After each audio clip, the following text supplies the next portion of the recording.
It's Corso and Catone. Brought to you by Corso Law Group, Arizona's leading criminal and traffic law firm.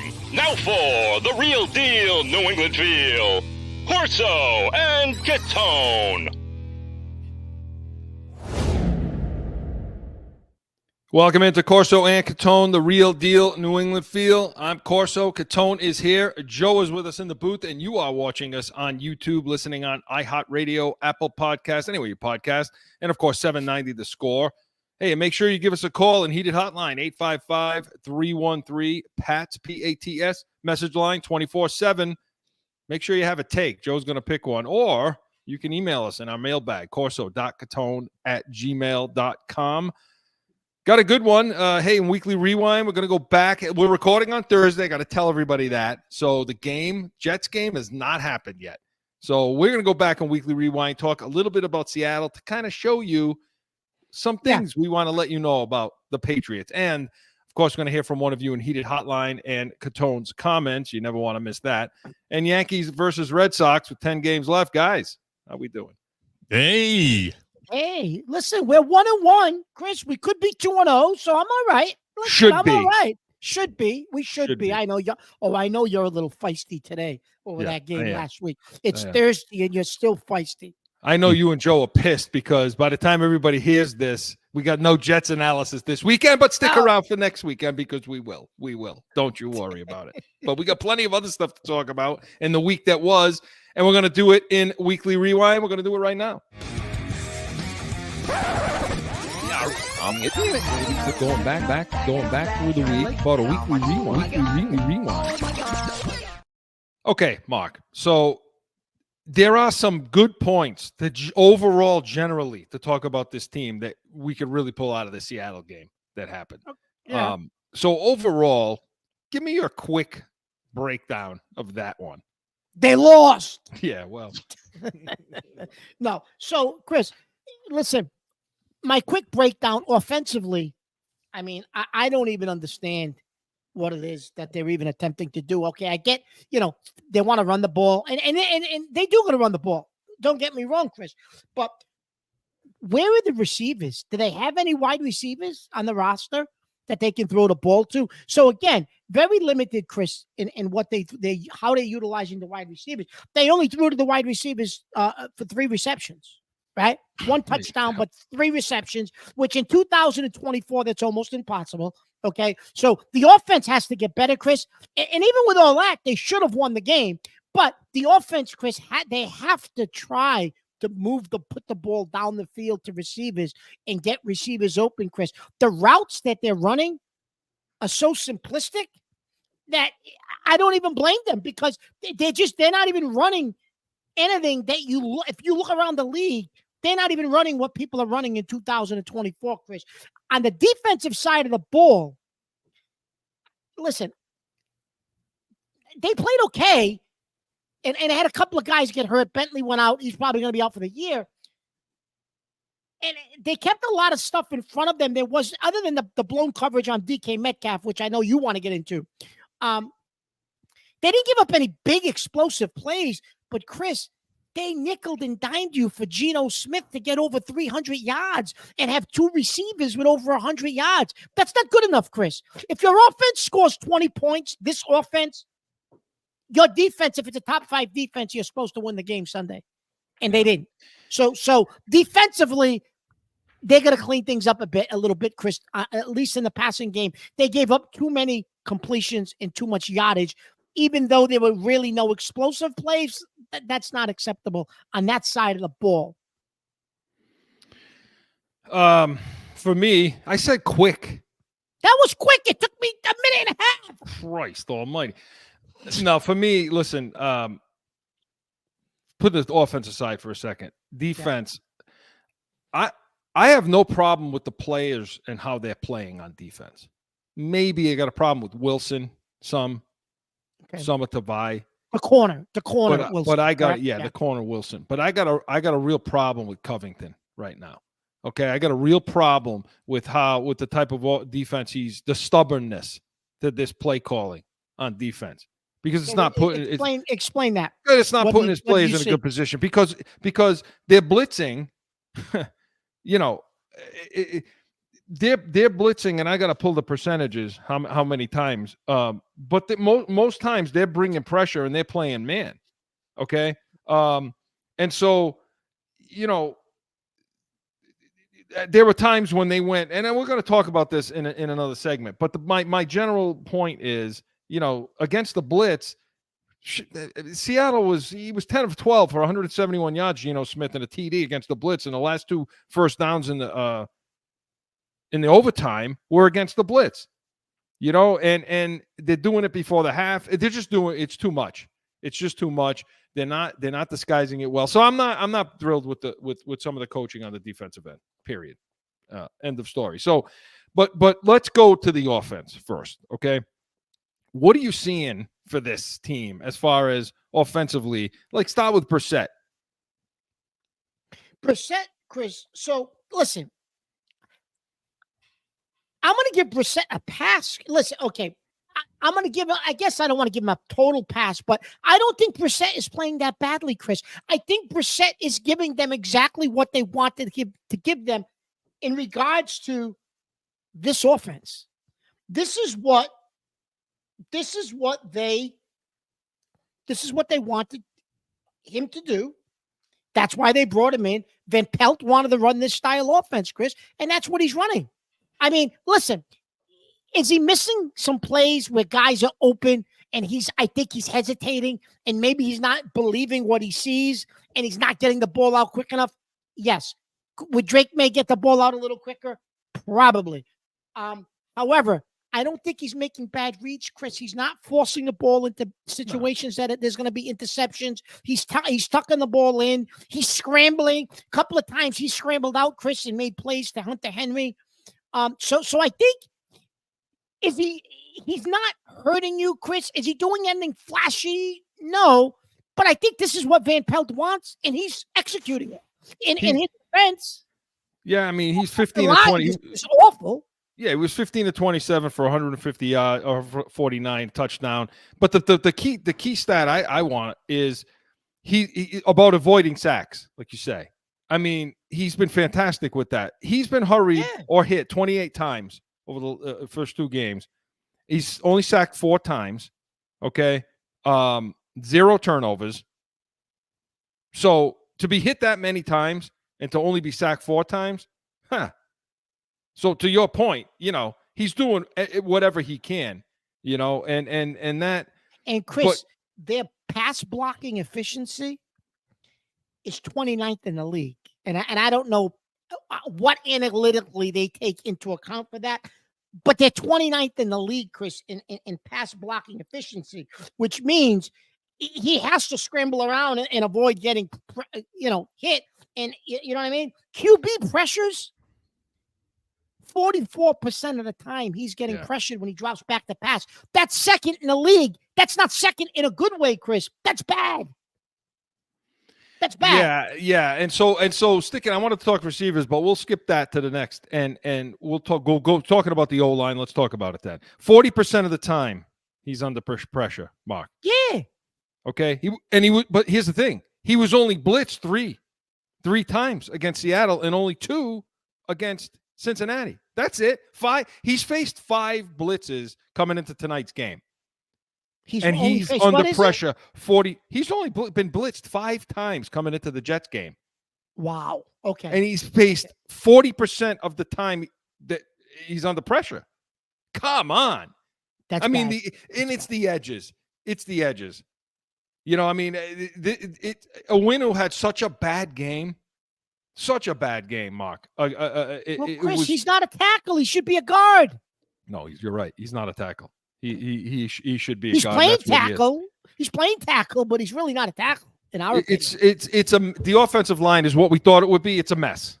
Okay, I mean, it's an absolute mess. Last week, Mayo said, "I was never worried about the offensive line." Last week, they think they have the pieces in place to do it. You couldn't stop talking about how great the coaching staff is during Catone's comments last week.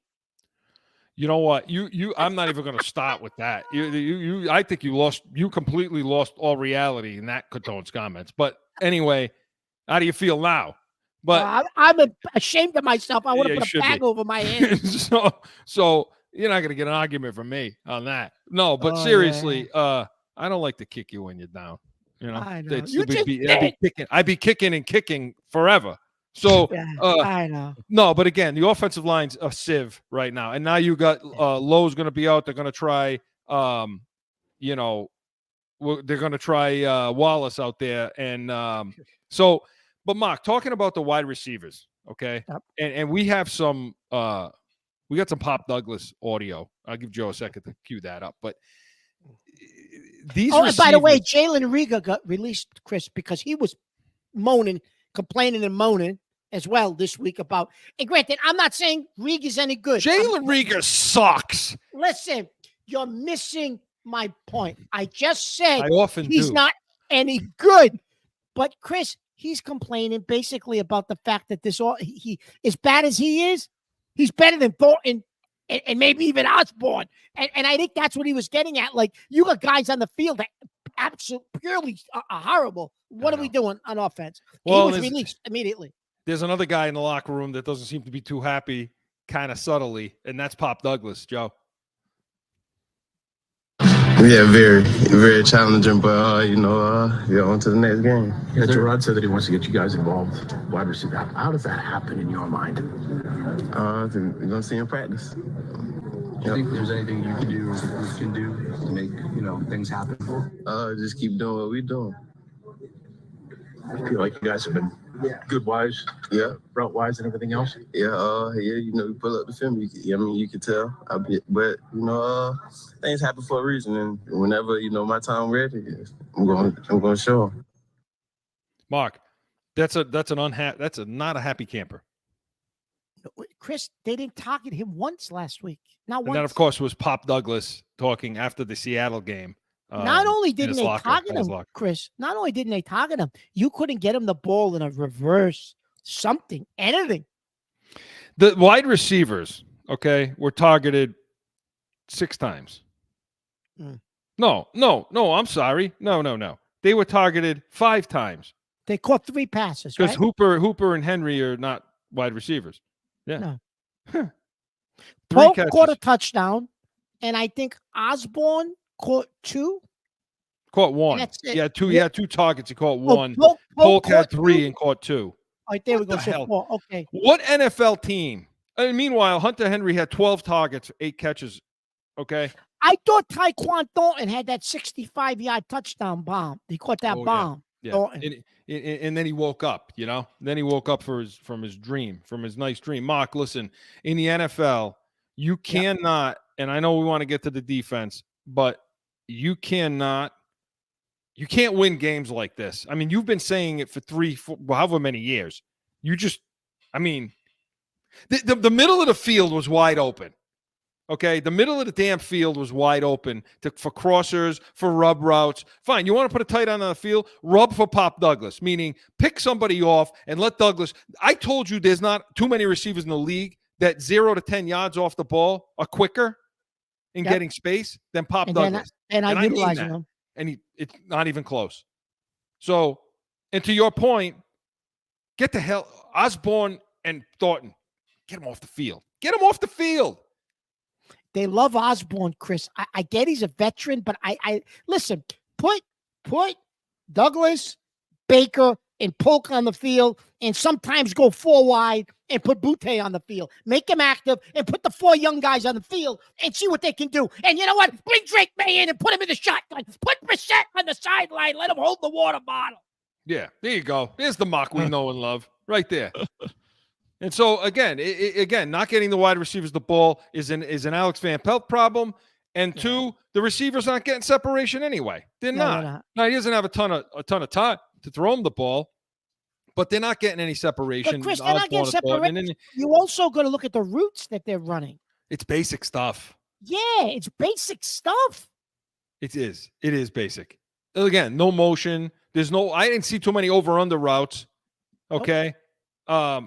No whip routes, no smash route. I'm not seeing it, because they have nobody that can get the smash route is basically a 2-route combination where you got somebody going deep and a shorter route from me, the 1 or the 2 on the outside. That's like a hitch or something, to put the corner and the safety. Chris, you mean to tell me they can't run that? Can't. But they can't do that with Baker, Douglas, and Yes, Polk. I think they can. Or at least see. Let's see, right? Because they're not doing it now, Mark. So a lot to look for in tonight's game. See if they correct any of that, because the Jets are real good. They're good against the pass. They're not so good against the run. So to me, that tells me the Jets are going to be doing everything they can to stop the run. So maybe there'll be some opportunities in the passing game. Who the hell knows? Jets gave up 130 yards 100-something yards. Jets have given up like over 300 yards in 2 games, Chris, against the run. So you know what that tells me? You're going to be back to running. Well, you're going to try. Tight ends. You're going to try. But they're going to load that box. So let's see what happens. When you're listening to this, it will have already happened. But we'll see. We'll see if Mark and Jets I are right. got guys out on defense, Chris. They do. Too. They're ripe for the taking tonight. Yep. So on the defensive side of the ball, Mark. Okay. I already talked about it a little bit up front. Too much blitz. Okay. Geno Smith was 10 of 12 with a touchdown against the blitz. Okay. His 2 first downs in overtime were against the blitz. There's no disguise. Okay, it's not like they're taking safeties, dropping them as the man coverage in, on the outside, and maybe bringing a corner. They're just not doing anything in the blitz packages. Okay, so their pressure packages to me are vanilla. They're relying on the aggressive. And listen, I have nothing against the players. The players are tackling well. They're coming forward well. The safeties are coming forward well. There's not a lot of runs after catches where we're missing tackles. It's just that's not happening. I thought Gonzalez played great again. They had that blown coverage. And Duggar took it on the chin for that. But once again, they were in man there too. Yeah. So again, it's too much. I mean, it's too much.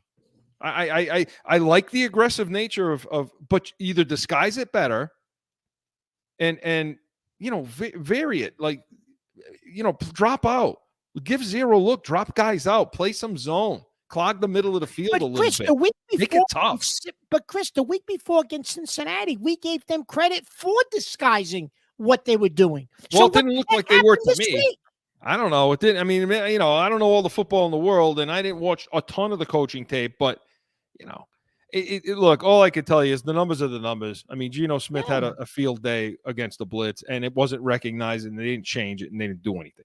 Chris, listen, this week, right? I'm going to tell you something else about that defense. So last week they got a break. Kenneth Walker, the all-pro, potentially all-pro running back for Seattle, didn't play. Yeah, because they only rushed for 46 yards. Yeah. Well, this week, Chris, and I know you don't like him, but Bentley is good against the run. He is. And Bentley's not there, and you got a Jets team that can run the football. Breece Hall can run the football. So they're going to be tested, Chris. That line is going to be tested tonight because the Jets are going to run the ball to try to open the field up for Rodgers. Because Rodgers, the first 2 weeks, Chris, isn't what he used to be. He doesn't have the mobility he used to have with the Achilles. He can still throw the ball, but they're going to have to run the ball tonight to help Rodgers. So I'm interested to see if they can stop Breece Hall. Because last year in the snow up here, that last game of the season, Breece Hall killed him. Yeah, and Rodgers doesn't want to take any hits. No. You could see it. Yep. So you'll know listening to this if we were right or wrong. But yeah, Mark, again, you can't allow 327 yards passing against Geno Smith. No. And don't get me wrong, Seattle's got good receivers, Chris. However, Geno Smith, DK Metcalf had 10 receptions for 129 yards, 60 on one play. But still, it's too much. It's too much, man. Yeah, but Chris, how could you not take away Jackson Smith-Njigba, who had over 100 yards receiving, and he dropped a couple of balls, Chris, that were in his hands. He would have had 150, 160 yards. The thing that was driving me crazy about it, and what I see there is, you're going to play man, but it's off man. I mean, they're playing off him, and they're just allowing those slants. They're allowing him to get those deeper outs and those bench routes and things like that, where he's just wide open to do it. I will give him credit in the fact that they only gave up that busted play touchdown for a pass. Mm-hmm. So, I mean, they didn't give up touchdowns. They gave up a lot of yards, but they didn't give up touchdowns. Yeah. So again, Bentley hurts. Look, you know what I think of Bentley. I don't want anyone to get hurt. But I'm not a fan of his at inside linebacker. No, I've always said he's good against the run, but he's an old style linebacker that isn't in this day and age. But they will miss him for sure against the run. And Mark, we got to figure out that other corner spot. We got to figure it out. They put Jones on the bench, and I know we got to go. They put Jones on the bench for rest. Jonathan Jones. Does that make any Wilson sense? could get reps? Chris, does that Wilson make any sinks. sense? Chris, in a game, in an actual real game, you did that? That doesn't even make sense to me. No, it doesn't make sense. So we'll see how they are moving forward. But Covington's got to improve in what he's doing over there. I mean, honestly, he's got to improve in his play calling and variety. So Weekly Rewind was presented by Corso Law Group, corsolawgroup.com. And when we come back, we're going to, you know what, Mark? We're going to stay in Weekly Rewind. We're going to talk a little bit of coaching. We're going to do it on the other side. Stick around. Okay.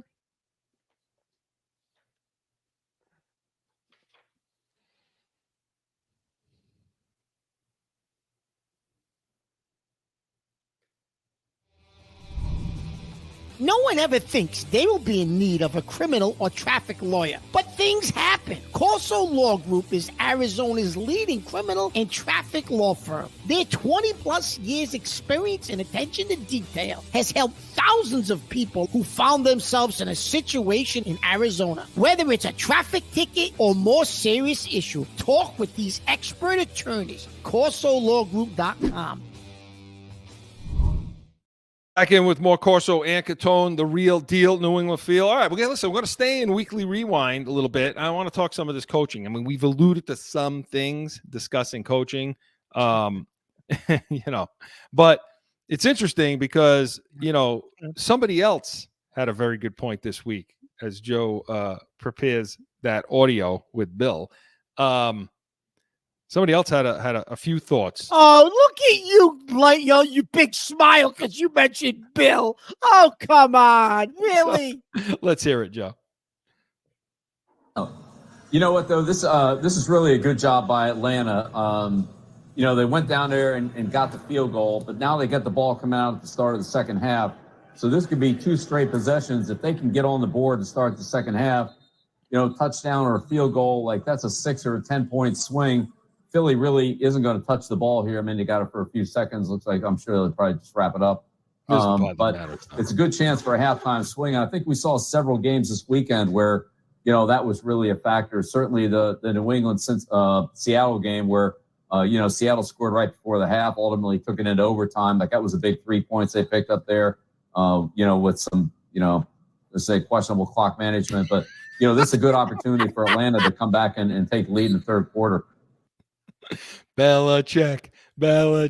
So that, of course, was Bill Belichick on Manning Cast this week when they were the Atlanta game. They were, He's so chipper, isn't he? Though he's so chipper outside of answering questions from the press. Well, Chris, I love the pettiness. Don't change, Bill. Do it. Keep it up. I love it. But Chris, what's interesting? So he was talking on the Manning Cast because about the Atlanta game because Atlanta was playing Philly, and he says, Atlanta gets the points at the end of the first half. They get the ball to start the second with a chance to maybe either get 6 or even a 10-point swing. Well, Seattle gets the field goal. He mentions that, but he doesn't mention that when they get the ball to start the second half, they had a chance to get another field goal. They could have went up 6. And that would have changed that game, but the guy went for it on 4th down. God forbid they scored. That would have been a 10-point swing. So Bill was right in what he was saying because Seattle did get the ball to start the half and did move it. He's dead. He's absolutely 1,000% right. Listen, I always talk about winning the middle 6 or the middle 8. You win the last 3 minutes before the half and the first 3 to 4 minutes coming out of the break. Right, coming out of the half. You win those, you win like 75 to 80% of the time, period. End of story. And they lost. Both. Seattle won I consider the Patriots losing both and Seattle losing the second part of that 4-2, honestly. Yeah. Because they should have went for the field goal on the Seattle road. wet themselves on that in that situation too. So they helped the Patriots. But Mayo, look, that whole that whole sequence before the half, Alex Van Pelt, they were wetting themselves. It was confusing. I didn't know if they were trying to run clock and just get to the half. I didn't know if they wanted to stop moving the ball and throw. So they were kind of like slow, but then threw the ball. You know, instead of just like, okay, we're going to run the ball. We're going to try to eat clock. And even if they call their timeouts, well, we'll see if they call their timeouts. And then, Chris, but on the third down play, if you were trying to eat clock, why didn't you just run it with Ramondre Stevenson and force them to take a timeout? Instead, you throw an out pattern, incomplete, right? And they don't even going to waste the timeout. Well, this is what I'm saying. It was confusing as to what the hell they wanted to do there. Yeah, they weren't prepared for that situation. Again, situational football that makes a difference. And Mark, we'll finish with Mayo before I let you talk about Alex Van Pelt. Mm-hmm. I haven't heard this all week, okay? And how fired up was I over this? Oh, listen, what I'm about to say. He's screaming on the phone to me. What the? I can't use the words he was using. We'll be thrown off 790. All right, but you were going crazy because you couldn't believe he made the decision he made. But I'm going to let you talk about it. So we get to the overtime, which we shouldn't have been in to begin with, because they completely wet themselves at the end by, the play call that led to the blocked field goal, okay, was ridiculous. Then they missed the field goal. They get the field goal blocked because Austin Hooper doesn't have any clue what he's doing and blocking out there for some reason. Okay, now you get to the overtime. Why on earth are you taking the ball first? So for those of you who don't know the overtime rules, the bottom line is this. First team gets the ball. If they score a touchdown, game's over. They score a field goal or score nothing, the other team gets the ball, and now it's sudden death at that point. Whoever scores first wins. Okay, got it. Good.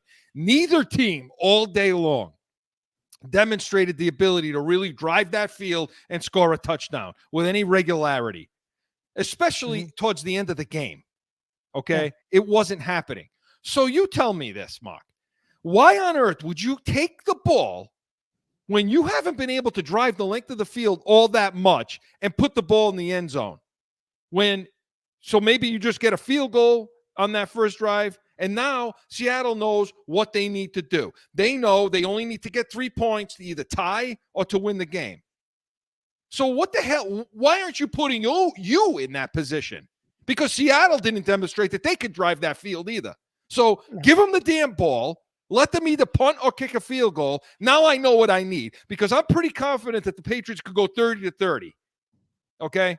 Go 30-yard line to 30-yard line to kick a damn field goal to either win it or tie it. And you put yourself where Seattle was. It was a horrible decision. A horrible decision. And these are the little things that when you have a team that's so lacking of talent, like they suck, like they do, okay, that you can't screw up. You can't make those mistakes. I believe they would have won that game. And you are the first person I've heard, Chris. You said it immediately. Look at my game notes while it was going on. What's that say? Horrible OT. Yep. But listen, Chris, nobody has brought that up all week. You're right. None of these shows and analysts and everybody, this game, that game's been dissected 55,000 times, but no one has brought up the coin flip. And nobody brought up after the game, no one asked him, hey, coach, did you, based on the way your defense was playing, did you think about giving them the ball first? Nobody asked the question, Chris. Nobody. No. He did throw his OC under the bus. We got some Mayo audio for that, and Joe's ready for it. But he did throw his OC under the bus, didn't he? And nobody brings that up, Chris. Nobody brings that up. Nobody. And so let's hear what he said. We got to find a way to get the ball down the field. We got to find a way to get the ball in our playmakers' hands, so those guys can go out there and make yards. So, and that's on it's a hybrid. It's on the coaches, myself, starting with myself, and that definitely is something that we have to continue going forward.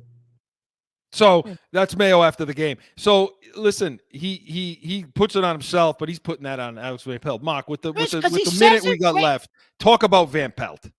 Chris, listen, I don't understand what Van Pelt is doing. Like, in other words, I get this is the style you want to play, but does he honestly think this is going to work in 2024. Listen, when they got the ball out of the overtime on the coin flip, Chris, based on the way that whole game went, I understand what you just described.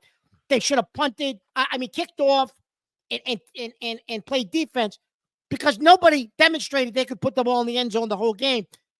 But based on that alone, Chris, they should have came out, play action, and start firing. You would have had Seattle on their heels. They wouldn't have known what to do because you hadn't done that all game. And what does he do? Turn and hand it off.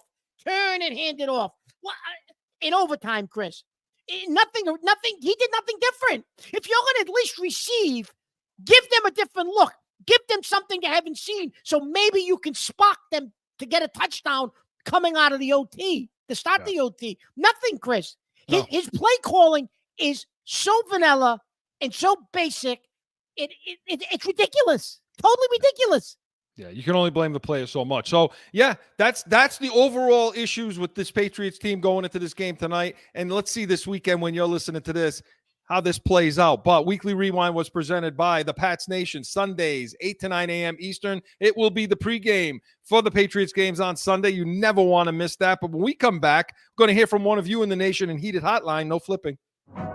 Sundays are for football. And here in New England, that means it's the Pats Nation with Corso and Catone. You have the worst wide receiver room in the National Football League. This is why the Patriots need us in the draft room. Let's see what the Pats Nation thinks about that, Mark.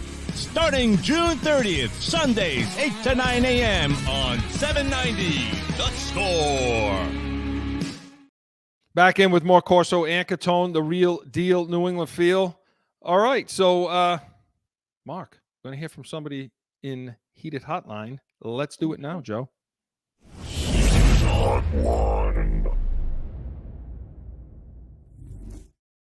This Heated Hotline comes from the Pats Nation mailbag, actually. Listen how happy he is. This is I want to hear you act out the tone of this email. All right. I don't know what the hell it is, but let's see. Here we go. This is Paul from Providence. Hey, this is Paul from Providence. I know Mayo and the coaching staff had a tough week against Seattle, but I am so disgusted that Elliott Wolf and Robert Kraft get off the hook. Wolf brought in garbage players and signed mediocre players to extensions. Kraft wants to pay dust to bring players in. Did we really expect anything else but what we have seen offensively from this team? Bring back Dick McPherson. I'm out. Oh, Dick McPherson. And, hey, I want Paul, give us a call in Heated Hotline. Let us know if that's what if you actually sound like that. So thank you for the email, Paul. Mark, a lot there. There's a lot there to unwrap. Wow. So yeah. Well, let's get to Elliott Wolf first. So his big free agent offensive line signing was he's missing. Where is he? We don't know. He don't want to play football anymore. He quit. He quit on the team. What's it? How do you pronounce Okafor? Okorafor. He quit on the team. I don't know if he what he wants. That was his big signing. Who quits? Do you know how bad it has to be for you to just not sit on the bench and collect a check that you just quit? Yeah, I don't know. That was his big signing. He was going to be their starting left tackle. Right? So that's a bust. So that's his big offensive signing on the offensive line. That's a bust. Okay. Yeah. So that's a waste of money. Wide receivers. The biggest move he made, Chris. Okay, we'll get into the draft, but he brought in KJ Osborne. What a free agent haul that was, right? He reminds me a little bit of Devontae Adams. Yeah. But I can't even respond to when you say stuff like that, Devontae Adams, yeah, he is. No, KJ Osborne. Listen, you're right. Because what was he over there in Chicago? Like number 3, number 4? He was with Minnesota, Chris. He was like Minnesota, 4 or 5. All he was a 4 or 5. Wasn't even a 3.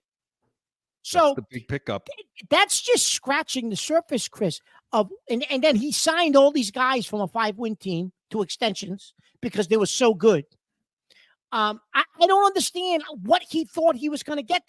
Paul's right. What did he think was going to happen? And listen, they should actually be 2-0, Chris. despite all of that craziness. Yeah, listen, but they should be 2-0. But I mean, I'm not trying to. But Chris, what about they got quite a few breaks? You know, Chris, this is your pet peeve. What about how they managed the draft? Why don't you talk about that? How Elliott Wolf managed the draft? Well, first of all, because that relates to the offensive line, because that is his worst performance of this entire debacle of the offseason. You know, to say nothing about, okay, how do they mismanage that? Well, first of all, you don't have a left tackle. You still don't have a left tackle. So you went into January, February, March comes, you get to free agency, you don't have a left tackle. Okay. You get to April, you get to the draft. You still don't have a left tackle after the draft ends. Mark, Elliott Wolf in the draft wet himself. The Drake May pick was easy. Yeah, the Drake May pick was simple and easy. Now you get to the end of the first round into the second round where you're picking, I think they were picking like second or something like that in the second round. They were second in the second round. Yes, they right, were. because then they were fourth in the third round. Yeah. So you get to now you're in a prime position to move up. I see Buffalo moving up. I see Kansas City moving up to get Worthy. I see all this crap going on, okay, with these teams moving. You had probably 4 to 5 good tackles sitting on the board at that point. I think there was the guy from Texas. So they just sat there. Now, I'm not in the draft room. I don't know what kind of phone calls are being made, but I do know this. You don't have a friggin' left tackle on this team. Your free agent signing was a right tackle. Everybody, your other big free agent signing from your own team, re-sign, is also a guard. He's a guard, a winner. Okay? So what do? You go and draft. You sit there, and it looked like they were sucking their thumb during that time, where it was like, we don't know what to do. It passed them by. And now they say, well, we got to take a receiver now, right? Weaponize. So they take Polk. Now you're really stuck. Now you're really, really stuck. And you don't take somebody, you go and take Wallace, who is a right tackle. How can you possibly screw that up more? You got to try to do that. Well, I'll tell you how they. And then to come out and say to the press, well, I believe we got what we need on this team to succeed on the offensive line. What? I give credit to Peters for any success they're having at all. But yeah. Yeah. So listen, what I would have did in the draft, and you know me, Chris, I would have taken a little different route, but similar. I would have traded back into the first round. I would have given up the second round pick. Do whatever you're going to do. I would have traded back in to go get Brian Thomas Jr., who dropped into the 20s that Jacksonville took, because I think he's one of the top 3 receivers in the draft, and he's showing that, and he dropped into the 20s, and by the way, he's showing that right now with Jacksonville. That's who I wanted. I was screaming to go get Brian Thomas Jr. They don't do it, because then, Chris, you still could have went back up into the second round. You could have traded some picks, traded something in this year's draft.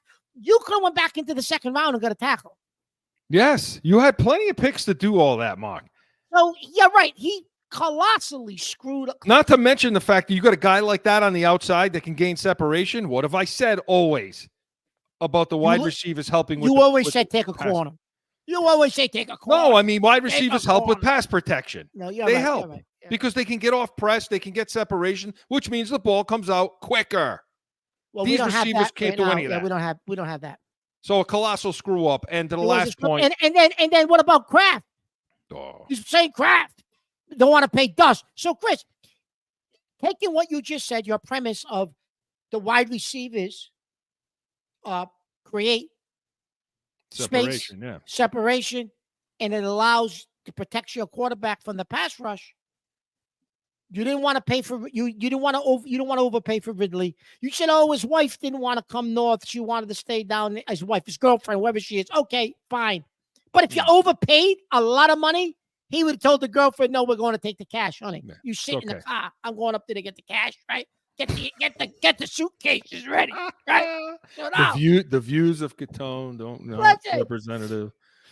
No, not representative of the show. Then Ayuk, Chris, you're going to tell me Ayuk wouldn't have came here if you paid him a boatload of money. Guaranteed money. Guaranteed money. That's the thing. Paul is 100% right. Mr. Kraft, I love Mr. Kraft for everything he did over the years, but he wants to pay dust.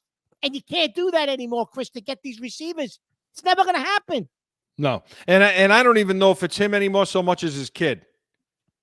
I don't know. I don't have as much respect for the kid as I do for the father. Absolutely not, because I think that kid and Robert Glazer are screwing this team up royally, with their attitudes as if they put the banners up themselves. The only thing he did was go up there with a hammer and a nail and tack them up on the friggin' wall, Mark. You're talking about me. You're talking about he doesn't do that. Come on. Hammer and ladder. Right. Overcompensation. You know what let me tell you, when I look at that stupid friggin' what do you call that dumb thing they got over there? That the lighthouse. The lighthouse. The lighthouse? Yeah, talk about overcompensating for something. I don't know what that is, but they got that stupid big tall thing sitting out there as if to say, "Ooh, look at us. Our team sucks, but look at the friggin' lighthouse, everybody. Let's ring the bell. Ding." Yeah. Oh, yeah. Okay. Yeah. Listen, but you brought something cheap. Chris, you brought something up that I don't know if anyone actually noticed. In that Cincinnati game, in the third quarter, I think it was, they flashed to the owner's box. And you, to this day, think, because you even slow-moed it and sent me a screenshot, you think Jonathan Kraft had a play sheet in his hand. I swear to God, it looked like a play sheet to me. I have them. I've used them. It looked that color-coded sheet. It looked like, because he was talking, it looked like he was saying about something about throwing the ball. He looked at the sheet and then put it down on his lap. And I could swear to God it was a play sheet. Which, what on earth are you doing with a play call sheet in your hand, you jackass? Listen, you know what? The bottom line is they don't want to spend money. It's clear as a bell. Don't talk to me about the cap. Everybody's talking about the insurance. People are, teams are getting insurance on guys so that, they can get the cap money back when they get hurt. Yeah. You think New England's going to do that? That would mean they have to re-spend the money again. No. You think you're going to pay twice? What a bunch of nonsense. Paul, listen, Paul, we agree with you. We hope we always find out if you actually sound like that, See if Joe did a good representative of you. Bang up job, I did. But Paul, thank you for the mailbag. But Heated Hotline was presented by Corso Law Group, CorsoLawGroup.com. Hey, when we come back, buckle up. Catone's Comments is next. No one ever thinks they'll be in need of a criminal or traffic lawyer, but things happen. Whether it's a traffic ticket or more serious issue, go to CorsoLawGroup.com and talk with these expert attorneys. Time for Catone's Comments!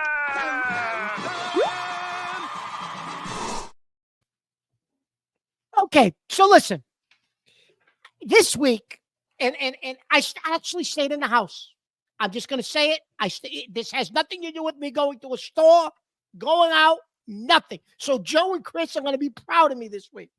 I stayed in the house. I had a couple of issues where I had to actually call some, I guess you call them repairmen, tradesmen. I don't know what you want to call them. So I had a plumbing issue, okay? So in one of my showers, the drain, the water wasn't going down. I went to the store. I bought the liquid drain or whatever you buy, right? I tried to plunge it. Nothing's working, so the water's not going down. So, of course, I got to call the plumber. Okay, plumber comes. So the plumber looks at it, takes the thing off, plays around a little bit. He's got some heavy-duty solution you can't buy in the store. He pours it down there. He waits about 5 minutes. And then he turns, now I'm there. He turns to me and he says, "Do you have a plunger?" And I looked at him. What? First of all, it's a drain, shower drain. It's not a toilet. I said, "Do I have a plunger?" I said, "Yeah, I get you a plunger." So I go get him a plunger. I bring him a plunger. So he attempts it once or twice. And now he looks at me again. And he says, "No, do you have the one that it's shaped fat and it's got the little center nozzle on it to get more suction?" And I said, "Well, you're the plumber. You don't have it with your tools? You don't have it under your truck, the plunger?" Because I that's not I don't do that for a profession. He said, "No, I don't have it on this truck." What? You came out to our house. Listen, I described what the problem was before you came. You're asking me for the plunger. What? I don't understand. What world am I living in when the plumber is telling me he doesn't have the plunger? Do I have one? And then he wants a specific one. Okay. So that happens. What are you going to do? No big deal. So now, 2 days later, I got an issue with a light in one of my rooms. It's a one of those lights. It's a ceiling fan and a light. Right. You got to change the bulb, Mark. Or sorry, go ahead. Listen, you. Listen. Right. So now the guy comes out, right, and he's playing around with this. And he says to me, and he's trying to do something with a tool, and he's trying to do something, and he's got a drill bit. He's got a drill or something. He's got to take something off. So he says to me, "Do you have an extension cord?" And I said, "Oh." Now at this point, this is 2 days after the plumbing incident. I said, "Yeah, I'll get you the extension cord." Okay, I bring him the extension cord. He says, "Oh no." He said, "My drill is only got two prongs." He said, "This is a 3-prong." He says, do you have one with 2 prongs?" And I said, "You don't have anything." "No," he said, I rushed around. I went into it. I'm in a different vehicle today. This is the second guy that's in a different vehicle. I don't know what they must be making a lot of money. They got all kind of vehicles they drive. I don't know what it is. So now I said, "Well, how about one of those adapters? I plug it in and it's got the 2 instead of the 3. I said, "Will that work?" He says, "Oh, that's beautiful. Yeah, that'll work." You know what I wanted to do with the bit? The little adapter. I wanted to stick it in his eyeball. I wanted his eyeball to fall out of his head. That's what I wanted at that point with the little thing that plugs in. That's what I wanted to do to him. So, listen, at the end of the day, they leave. I told my wife, I said, "Listen, next time this happens, close the bathroom off. You're not using that shower anymore. Put the yellow caution tape up. Nobody goes in. I don't care. I'm not calling no more plumbers. And forget the fixture. You don't need the light. Forget it. We'll live in the dark like they did during the Flintstone era. I'll light a candle. Do something. I don't know. Pretend we're back in bedrock." Can you imagine these 2 people? They call themselves tradesmen. What are they? I don't know what they are.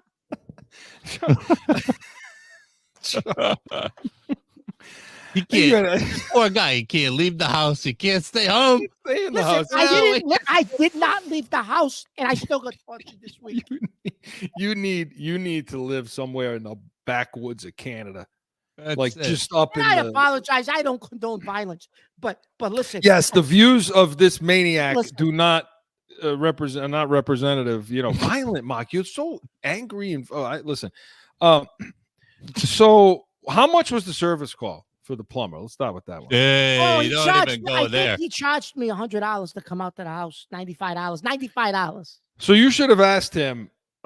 You should have said to him, "Hey, you got $50 that we can contribute towards that because I left my wallet in my truck, my other truck. That I only took the wrong truck today, and this is all I got. It's $50. Yeah, I'm Maybe not you got- using this bank account today. That's a You good idea. That's a good one, Chris. I should have did that. to cover some of the costs. You had it in the. So who did you call? Step and Fetch Plumbing. Is that the name of the? You're a professional. I don't want to. Don't promote them. They suck. I'm not promoting them on here, but they were. They were reputable people. 5 stars, I bet they have. Oh yeah, 5 stars. Oh, yeah. 5 stars. I'm surprised he didn't ask you. Hey, do you mind if I use your other bathroom that works? Listen, I hate listen that. at that. I hate Oh, that. I know you hate that, Chris. You'd go crazy. I gotta move. I gotta disinfect. I gotta disinfect the entire like. I gotta get a hazmat suit and go clean the bathroom when that You happens. definitely send a It's caution tape bad. over that bathroom. As bad as this experience was this week for our viewers, Hmm. I'm going to say this. Chris is going to tell you the story because he had a patio put in recent, like last year before. gotta bring He had a that up. patio and a grill built in and all the. The only problem was every time I asked him, "How's it going?" Yeah, it's still going. Yep, they're still working on it. This thing went on for like 13, 14 months. I don't know. No, like 2.5 years. But, so, Like I got registers of contractors, all this stuff. I'm like, you know what? If one of these guys, and I'm like standing there, I'm like watching through the window, like seething. You know what I mean? Yeah. That's a story for another day, right? That's there. another story. So you these call trade these people to do what, Chris? These It's getting worse. What? It's getting worse. Let us know in Heated Hotline. We want to field some of these calls of stuff that's happening to you out there because it's getting worse. Yours was the that took the cake 2.5 years. Imagine. I mean, but it is getting worse. I mean, they come over, they don't know what they're doing. They look like slobs, you know. They they look like slobs. Oh, and their hands are filthy. Everything they touch is all black stuff. I tell people now, hey, you wash your hands because everything you touch, there's going to be black stuff all over it. I don't know what you got on yourself, but it looks like you rolled around in a pigsty before you showed up at my house. You can't see. Chris has a pet peeve. He has a pet peeve about that stuff. Yeah, cleanliness. Joe, I agree with him. I mean, Yeah. I mean, I don't know. I always thought it was to the point, formal. Chris. It was to the point with the guy with the light, the electrician, that my wife was actually laughing because she knew I was going to explode. Well, she loves laughing at you. She was laughing. You provide all the entertainment in her life. She just sits and laughs and laughs and laughs. So, Mark, next time go on YouTube and learn how to do it because you know what? You might as well at this point. Yeah. At this point, yeah. Why not? Right? Good stuff, Mark. Good stuff, Mark. Catone's Comments was presented by the Pats Nation Sundays, 8 to 9 a.m. Eastern. We are the pregame show, the first pregame show for the New England Patriots every week. You're never going to want to miss that. We got loads of things to talk about on that show. Although, Mark, tomorrow is going to be tough because, tape on Thursdays. Tape on Thursday. It's going to be Games tough. on Thursday. We can't talk Jets, but we got a lot of other pearls. We got a lot of other things to talk about, elaborations. But when we come back, we're going to talk Yankees versus Red Sox. Stick around. Sundays are for football. And here in New England, that means it's the Pats Nation with Corso and Catone. You have the worst wide receiver room in the National Football League. This is why the Patriots need us in the draft room. Let's see what the Pats Nation thinks about that, Mark. Starting June 30th, Sundays, 8 to 9 a.m. on 790 The Score. Back in with more Corso and Catone, the real deal New England feel. All right, Yankees versus Red Sox. Joe.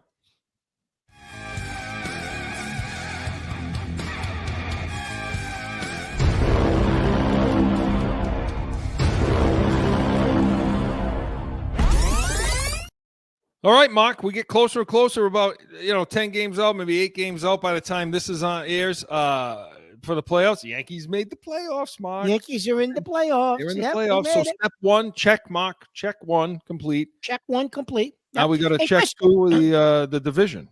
Listen, they're out Seattle and Oakland this weekend. This weekend they're in Oakland. They're playing Oakland currently. But listen, so they as of this taping, they're 5 games up on Baltimore. So it's getting increasingly likely that we're going to be the division winners. Not only did we clinch a playoff berth, we're inching closer to clinching the division. As of this taping, we're a game up on Cleveland for the best record in the American League. If we can get the best record in the American League, Chris, and guarantee ourselves home field all the way through at least the American League, who knows, Chris? You never know.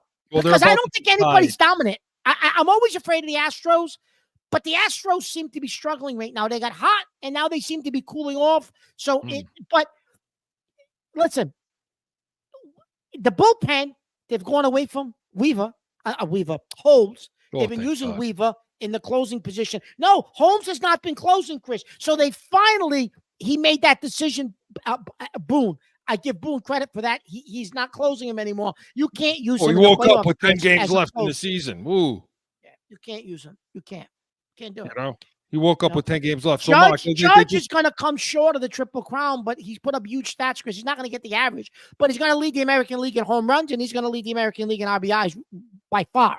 Yeah. Well, the Yankees, it's Thursday. Yankees lost and Cleveland won. So it's going to be a game as of Thursday. We'll see what happens over the next couple of days. Yep. And so, Mark, real quick before we just finish off on the Red Sox once and for all. But can Judge and Soto get this thing done in the playoffs despite the bullpen and Boone?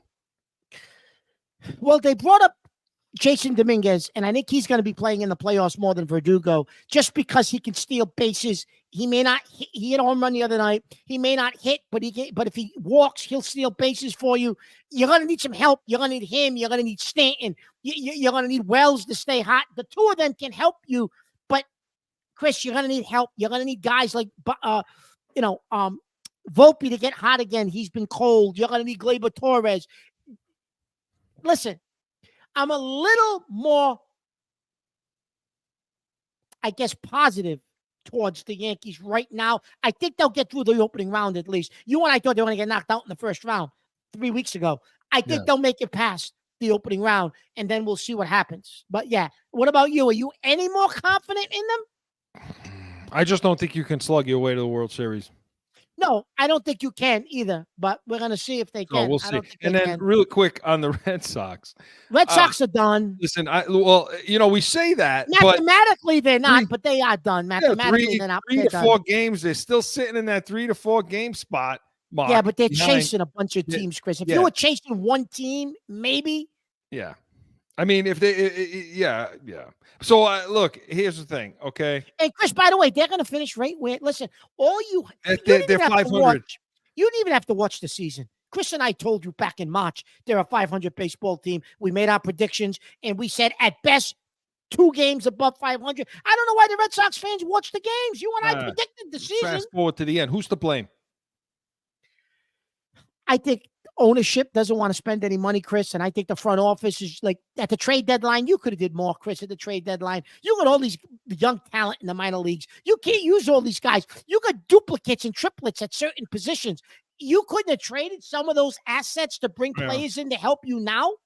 Well, I mean, they did more than Bloom did. They brought in 4A. It feels a little different. But Chris, they brought in 4A players. They didn't bring anything more than 4A players in.